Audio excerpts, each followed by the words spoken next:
All right, so I already got the first batch of epoxy, the 3 gallons, poured in there. So what I got here is some Aluminite black resin dye. So I don't know how many drops I'm gonna add because I don't want it to be like pitch black, but I want it to be black enough where you can still see through the table. So we can kind of go 1, 2, 3, 4, 5, 6, 7.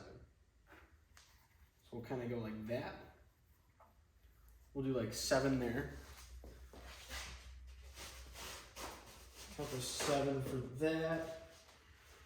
And we'll start mixing just to see how that's going to turn out.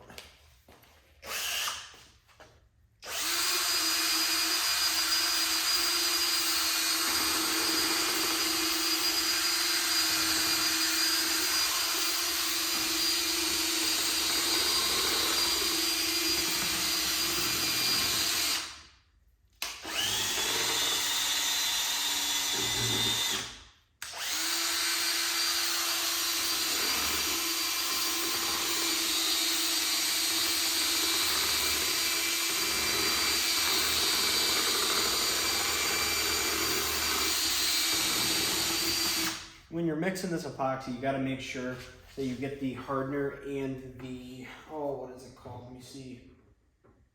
The base and then the hardener mixed up well, just because if it doesn't get mixed up well, it's not going to have a good cure. You're going to have some cracking in the epoxy because the curing agent is not getting mixed into the actual resin itself.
Alright, so I'm going to want to get this stuff all mixed up for the rest of this. I'll catch you guys in the next clip. Alright, so here we go. We've got the first batch of epoxy all mixed up. So we're going to get this poured in here. I made sure everything cured for the silicone portion of it. So let's see how this goes.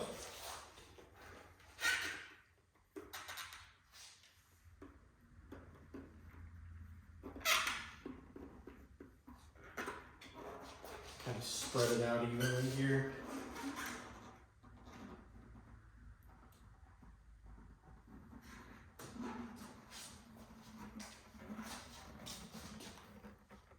It's a little bit darker than I was hoping it would be, so in these next few batches what I can do is I can just mix up some clear or put a little bit less black tint in there, which definitely will help with the process of making sure that this is actually going to be a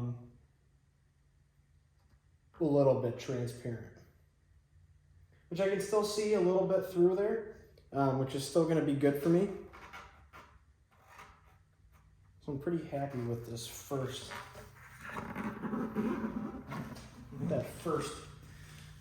layer of epoxy there. So we'll move on to the next one. Catch you guys in the next clip. All right, guys, so got all the epoxy mixed, all of it's poured into the mold. This is pretty crazy for me because it's my biggest epoxy pour I've ever done and biggest table that I've ever done. So I'm pretty excited, but at the same time, a little bit nervous because, you know, I don't want there to be any leaks, fingers crossed, knock on wood. I don't think there's gonna be any leaks though. I made sure that every corner, every seam in the mold itself was siliconed. And also I did all the seams on the underside of the mold as well. So I think we'll be all good with that. Now it's time to wait and give it about 7 days for this to cure, and we'll be golden and ready to get the legs all made, ordered, whatever I'm gonna do with that. Which I'll probably order legs on Etsy on Friday. Going with an X style leg as my boss wanted that. So yeah, guys, what I'll do is I'll finish off getting this all the bubbles popping with a torch here. It's just, you gotta do that at the end of the pour just to make sure no bubbles are there. And I'll check that every couple hours or so just to make sure that the epoxy's curing good. So yeah, guys, if you want to stay updated on these this dining room table build, definitely like the video. Go ahead and comment if you want. If you want to share the video as well to your friends and subscribe to the channel, I would greatly appreciate it. Thank you.